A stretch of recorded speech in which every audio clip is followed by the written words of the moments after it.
The penguin crystal. It allows me to understand penguin speak. It teleports me. It gives off a strange energy. What is it?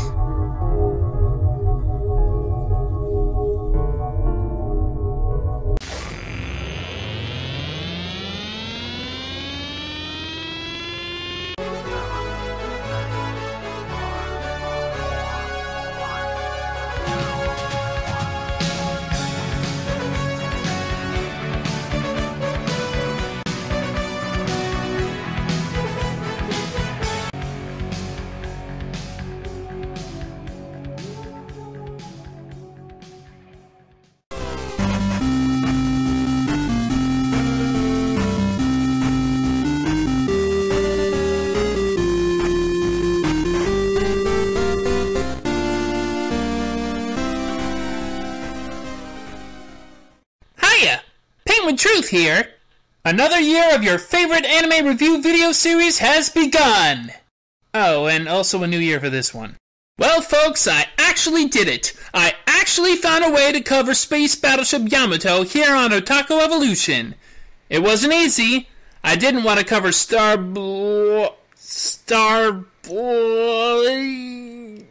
show that was made from Yamato. But I did find something that also kind of bastardized Yamato, only not nearly as badly. The movie, Space Cruiser Yamato. The international version of the first Yamato movie, itself more of a highlight reel than a true compilation movie of the first TV series, was released in 1977, dubbed in Hollywood, and screened at the Cannes Film Festival with the hope of wider distribution. The results of that hope were mixed, with it seeing very few screens. It saw a VHS run in the 80s, but remained obscure and hasn't seen a disc release. With a good reason, mind you, aside from all the rights issues. It's a mediocre dub of an already pretty mediocre movie. Like I said about the movie, it's basically a highlight reel. Still better than Starblazers, though. For those unaware of the basic premise of the series, it takes place in a future where the Earth is a poisoned, dying husk. A red, barren deathscape with no life or hope. So, what the real thing will look like in a few decades, probably. But instead of war or climate change, this was brought upon by aliens from planet Gamelius. Or Gorgon, as it's named here. The survivors live in underground cities which have become increasingly toxic, like the Rick and Morty fandom. You see, Gorgon keeps sending irradiated meteors to bombard the planet's surface, and the Earth's defense forces are pretty outclassed in space combat. A spaceship crashes onto Mars near where two humans at an outpost, Jason Kodai, and Shane O'Toole are stationed. These name changes. Still better than Derek Wildstar and Mark Venture, I guess. Well, the two rush to the crash site, but are too late to save the occupant, a young woman with a message device. The remaining Earth forces use the plans in the message container to build a special spaceship out of the sunken Japanese warship, the Yamato, with which they can go to the woman's homeworld of Iskander to retrieve a device that will reverse the radiation damage to the planet. Just, go along with it. They just need a crew and a captain, and they really only have one choice. The aged and already injured Captain Okita. Commander, I am going. The mission can't be delayed a minute longer now. We can finish the details while flying to Iskander. But, Captain, how can your body stand? The journey over 148,000 light years may be the death of me, but I believe our last hope for eliminating the radiation which poisons us will be found on the planet Iskander. Well, soon enough, there's a full complement of crewmen, and I do mean men, it's a total sausage fest, but you'll see at least one woman on the bridge. Yamato breaks through the surface of the Earth in time to intercept the big Gorgon missile spiraling towards them. After launching, the Yamato opens fire, taking out the missile. But it was pretty close. Did the Yamato survive the explosion? Well, it'd be a pretty fucking short movie if they didn't.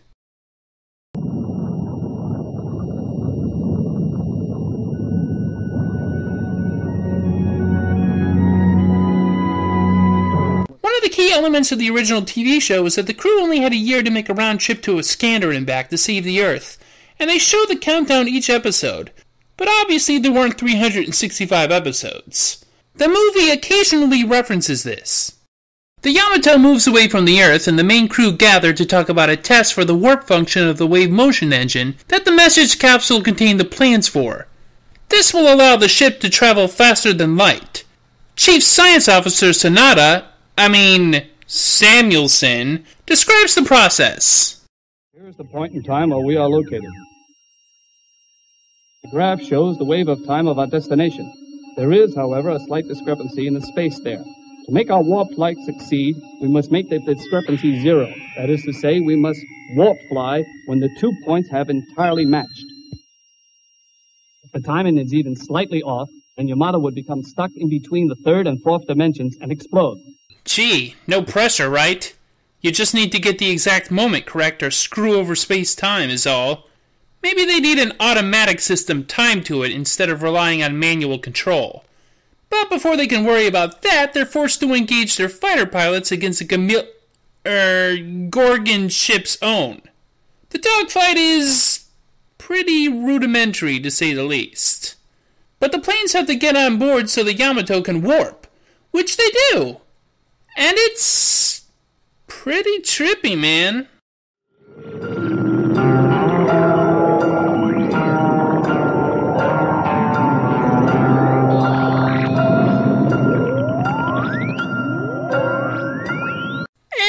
It's after this that we lose a big chunk of the TV series material. I mean, yeah, in the original version of this movie, but even more so in this recut version.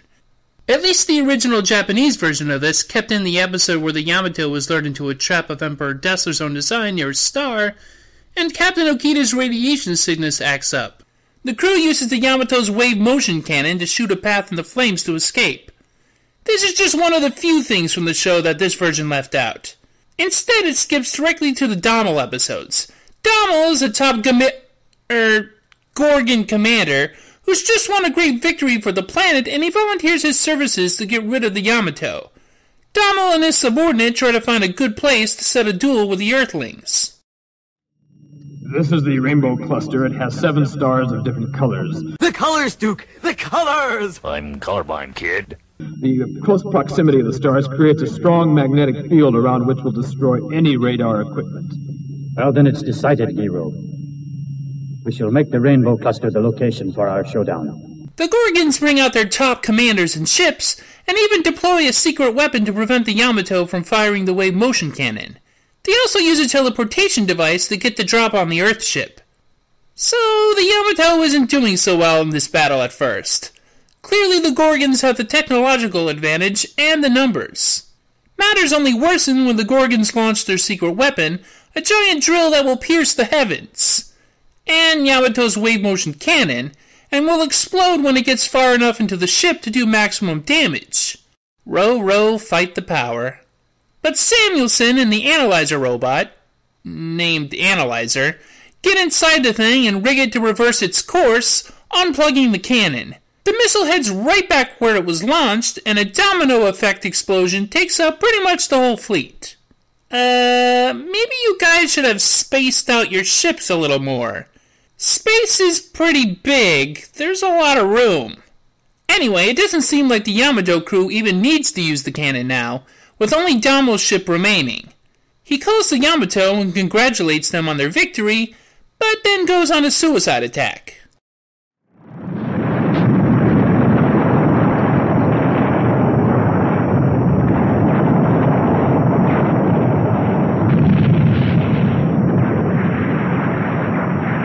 The next bit is one of my favorites, the solemn send-off of all those who died in the battle, which injects a bit of much-needed humanity into the crew that barely gets any development in this movie. As the Yamato nears Iskander, they discover the location of the planet actually has 2 planets. Twin planets.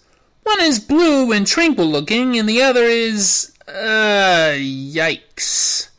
Gee, I wonder which one is Iskander and which one is... Anyway, Emperor Dessler is ready to put the remaining military resources of Gorgon to destroying the Yamato. He can't let the Yamato retrieve the device to fix the Earth, because he plans on colonizing it as a replacement for their own, which is nearing the end of its life rapidly.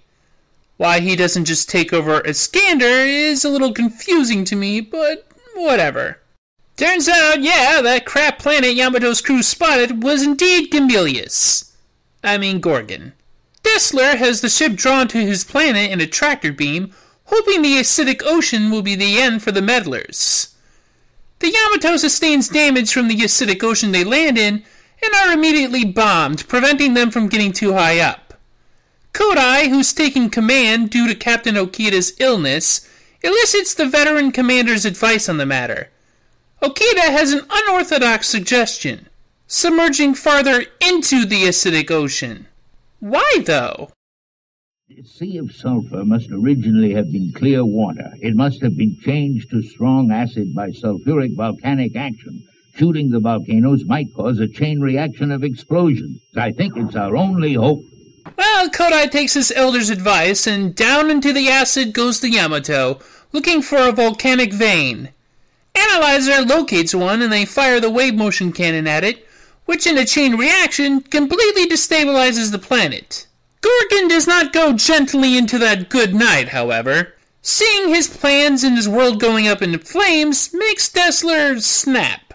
Yamato emerges from the ocean, and the sadistic Smurf is determined to take it down with them.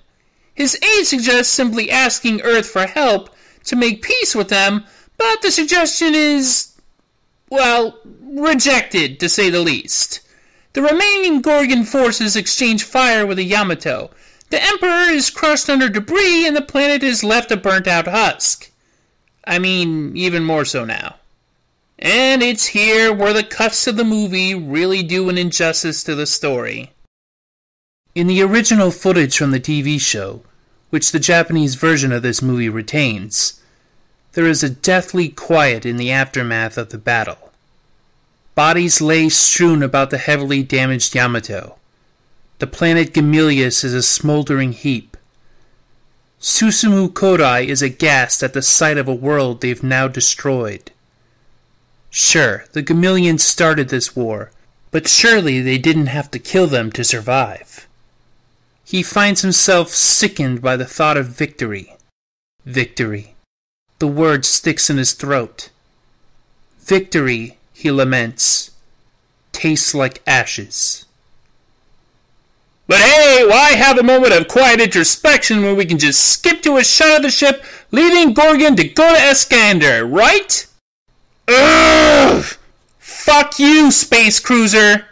And that's not the only thing changed. This next thing is kind of weird, but in a way it sort of works for this version. In the original Japanese version of the movie, like the show it's based on, the Yamato arrives on Iskander, and the crew discovers that its lone occupant is Starsha, the woman who sent the wave motion engine plans with her sister. Apparently their race had died out except for them, and now Starsha's all alone. Well, not entirely, as Kodai's brother, formerly a captain of a vessel in Okida's old fleet, is being nursed back to health there. He'd been presumed dead in the opening battle of the show, and was somehow rescued by Starsha. But in this version, Kodai's brother was cut from the opening battle sequence, and this part of the movie sees the Yamato crew arriving at an entirely unpopulated planet whose automated systems fulfill the Earthlings' request for the radiation scrubber. The Starsha they knew was merely a machine-powered ghost, a hologram part of a program, thus solving the situation by cutting out the elder Kodai sibling entirely. The last episode of the TV show had Dessler return for one final charge just at Earth's doorstep, but I feel like the movie versions let the trip home be entirely peaceful to set up a better dramatic conclusion to the series. You, my children who died in battle, I bring back the green earth that you loved.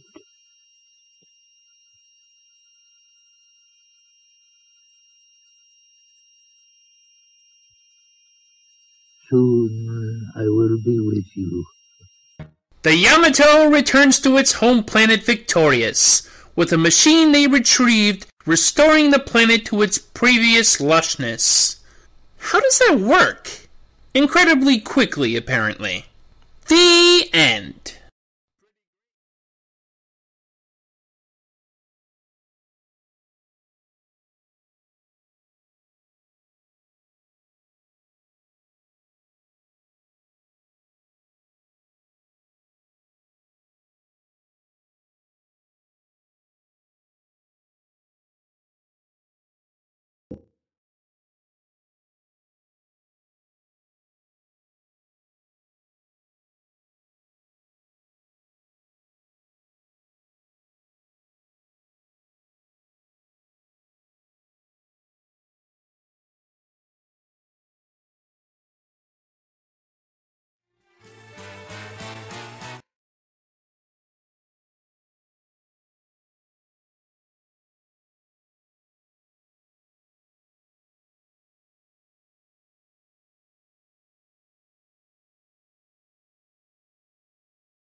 After all, the Japanese version of this movie is how I first got into this franchise. The English dub, however, well, maybe I shouldn't have dumped on Starblazers. But hey, if you want to experience a Yamato series, you can always check out Yamato 2199, which is streaming subtitled on Crunchyroll and with an English dub on Funimation's site for subscribers. It's basically a remake of the original series done by different people, but generally follows the same premise and basic plot points. It's not as hearty as the original, but it has its advantages. Support it and maybe we'll see more Yamato releases over here in the future. Myself, I want it on Blu-ray. Well, that about wraps it up for this episode of Otaku Evolution. I hope you come away from this with some inkling of appreciation for this classic anime, even if this version is deeply flawed. Unfortunately, our next selection isn't even half as interesting in...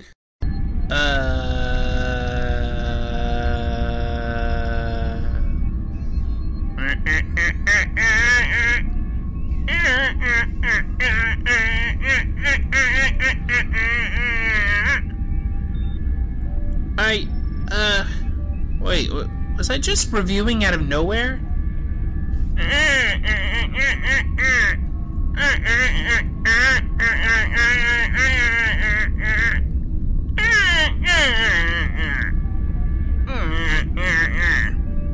Now it's just sad.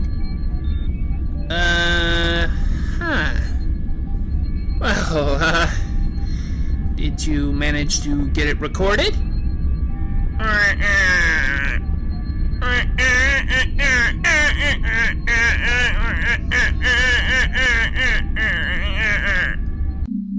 Hey, as long as they're willing to contribute to my pic.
Tell me I'm not the only one seeing that.